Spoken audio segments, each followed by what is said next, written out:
you've got all your fibers. You've got slow twitch working, you've got intermediate twitch, you've got fast twitch, then you've got your fast twitch glycolytic. So in other words, if I can make a heavy enough demand, because it's all about force, if I get the heavy demand, I go straight, I get all those fibers. They have to recruit sequentially. And like the slow twitch will say, not enough, need more fibers. Intermediate comes in, not enough, need more fibers. Fast twitch comes in, not enough, need the top of the line. Boom. Now all of them are activated. And it has nothing to do with range of motion. See, that's another misperception that's endured in health circles, is that you need to do a full range of motion, because if you don't, your muscles will foreshorten, or you will become bound, or you won't stimulate all your fibers. And that's just not true. The stimulation is simply a force requirement. But are there any real considerations? I mean, when people just start imagining trying to lift 1,000 or 2,000 pounds. Surprisingly, this is going to be the safest type of training you could engage in. And the reason why is? The simple reason is that your muscles and your joints and all the leverage systems of the body are in their optimal configuration. Injuries tend to occur, in fact, 99% of them occur, when you're at a disadvantageous structural position. For example, the exercise dumbbell flies people do to shape their chest.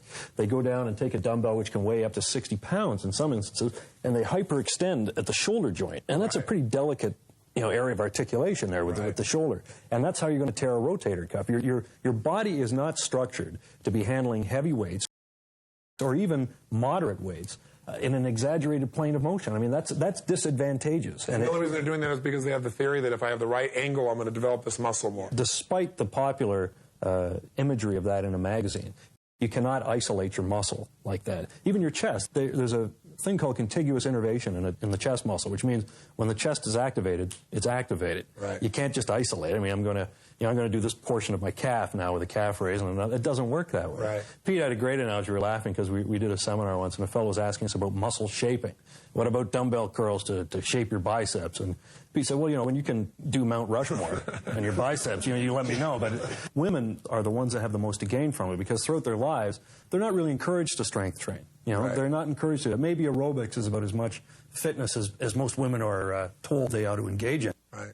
With strength training, you talk about an unawakened giant in women. I mean, they have the same muscle physiology that we do. So, of course, their muscles are going to respond the same, but they've almost been not suppressed, but it's all this untapped potential that's waiting there. And as soon as you marry that with proper strength training, the gains are immediate. It is literally impossible to suddenly and unexpectedly be more muscular than you want it to be. Right. It can't happen. It's like that's because they just don't have the testosterone to be able to build the muscle. Even for a man, you cannot suddenly and unexpectedly become more muscular than you wanted to be. Oh my God! My arm is 4 inches bigger around than I wanted it to be. It won't happen. It's no more likely than me tossing the football around in the backyard and suddenly and unexpectedly becoming Joe Montana. Yeah, that's right. It's just not going to creep up on it. It's not, boom. So let me come back to you guys for a second. So if we want to build this strength, men want to build size. Right. And size comes with strength. I mean, you can't have increased size without increased strength, I guess. So unless you're doing something artificial, obviously, to bloat yourself up. You're a big guy. And you're a good-sized man, but there's a definite distinction between the two of you. We know you're shrugging 1,000 pounds. Right. But what happened if, let's say, your bench press or... Well, my bench press, I've never been, I'm small boned. I'm not a particularly big person genetically. And my top bench, I've never cracked 300 pounds on a full-range bench press. That was, 285 was about my limit. And with that, I was arching like a Gothic cathedral when I did it, So when we started training with the short-range training, I was anticipating, well, maybe I could support 300 pounds. I've never been able to press at full range, so 300 would be great, and I'd feel pretty good about myself. Well, within, I'd say, 5 weeks, I was doing 595 pounds for reps on it. So I was amazed with my little joints that there was absolutely zero problem in terms of no strains, no pains, certainly no injuries, and my muscles were fully capable of working in that range. And as by way of analogy, what we said in our first book was that if you're going to push a car out of a ditch, the last thing you want to do is put your hands back here, right, or go down to a full squat position. Because how do you generate power there? You don't. Your power is all in your last 2 inches of extension. And why is that? Well, that's where your muscles are in their strongest range. That's where your leverage-wise, you're in your optimal configuration, right, and that's how you generate your power. So if you could provide overload in that strongest range, it must be superior to something that's in your weakest range. So what we're really talking about is maximizing your genetics. You're not, Franco Colombo, for example, had a different length of arm, the length of skeleton, so his muscles had a completely different shape than if you look at Lou Ferrigno or Arnold Schwarzenegger or somebody else. Everyone has an innate potential, just as they do mentally. I mean, you have an innate potential mentally, and everyone has an innate potential in terms of strength and muscle size and shape and all the qualities that go with it. But so few people know how to train to realize that, and unfortunately, conventional equipment does not allow you to maximize what your potential is. So we're really talking about awakening the muscle within. That's better. There's a book title. Let me write that down. That's a book title. Awaken the strength within. It really is awakening the strength within because the strength is there. We're just not using it. The average person walking around is using, when they do something strenuous, they're using maybe 20% of their capability, 30% at the most. The average person could be enormously stronger. But you know what's interesting is you look at somebody like Peter Goski, he says that all the breakdowns he sees with people's pain is because of a lack of use. That we don't use the muscles. We overuse a few muscles and we don't use the others. So we're so weak that where people get hurt is bending down and pick up something off the floor and they hurt their back. And in seminars I ask people all the time, I said, how many of you have back pain?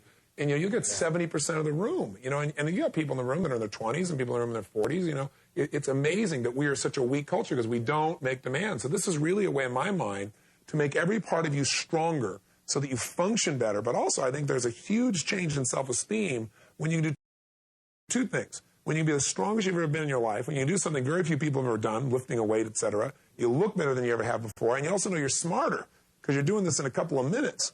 Now, let's talk about overtraining, because this is one of the secrets of this whole process. I know that when I talked to Mike Mentzer, he brought up the fact that he said everyone has a certain genetic need for light or the ability to deal with light. If you're an albino, you can take very little sunlight. If you're African American, you can take an immense amount of sunlight. Right. But what's interesting is while you're out there getting that sunlight, the difference between a tan and totally destroying everything you've done is a few seconds beyond what you're supposed to do. And what happens here, if I'm reading your study and if I'm understanding this right, is overtraining is not just wasting your time. Overtraining is destructive, and overtraining happens literally in a matter of seconds. So can you explain, how do we get overtrained? What makes that happen, and how soon does overtraining occur? Well, overtraining occurs the moment you go back into the gym too soon. I mean, if you accept the edict that is prevailing in gym and magazine recommendations, that you start out with a 3-day-a-week program, or you do a 3-day-a-week program, for example, that's going to lead to overtraining probably within a week. But you're going to keep at it because that's what it says. That's what you got to do. So you go in there and you feel tired and sluggish and you really don't want to work out, but you're going to go through the motions, and no way are your reps or weights going up. But geez, if you can at least match what you did last time, you're going to be happy and you know you've had a workout. Right. But that's overtraining. It's the very moment that you cease to make progress, you're overtrained.